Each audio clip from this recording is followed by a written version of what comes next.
నాయకుడు ఆలోచన ఎట్టుంటుందంటే ఈ ద్రవిడ యూనివర్సిటీ రావడానికి కారణం నందమూరి తారక రామారావు గారు.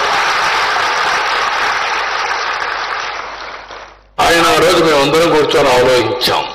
మా ఆలోచన ఆ రోజు అప్పట్లో 4 రాష్ట్రాలు ఉన్నాయి, ఇప్పుడు 5 రాష్ట్రాలైనాయి. దక్షిణ భారతదేశంలో ఉండే ద్రవిడ కల్చర్కు ఒక యూనివర్సిటీ ఉంటే బాగుంటుంది.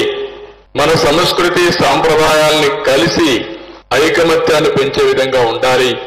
అందుకని ఎక్కడ పెడితే బాగుంటుందని ఆలోచించినప్పుడు నేను కూడా ఆ నిర్ణయంలో భాగమైనప్పుడు నేను ఆయనతో చెప్పాను, ఆంధ్రప్రదేశ్ రాష్ట్రంలో బెస్ట్ ప్లేస్ కుప్పం. దానికి కారణం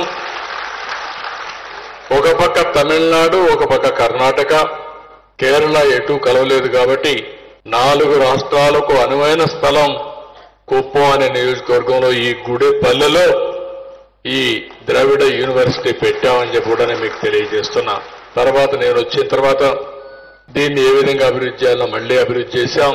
ఇటీవల కాలంలో మీరు చూస్తే ఇక్కడ కూడా ఎలాంటి పాలన జరిగారో మనం చూశాం.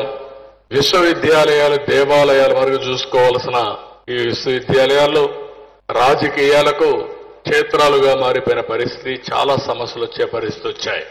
ఏది ఏమైనా ఈరోజు మనం గుర్తుపెట్టుకోవాల్సింది, ఈ రాష్ట్ర అభివృద్ధికి తెలుగు జాతి ఆత్మ గౌరవానికి పనిచేసిన ఎన్టీ రామారావు గారిని కూడా ఈ శుభ సందర్భంగా మనందరం గుర్తుపెట్టుకోవాల్సిన అవసరం ఉంది.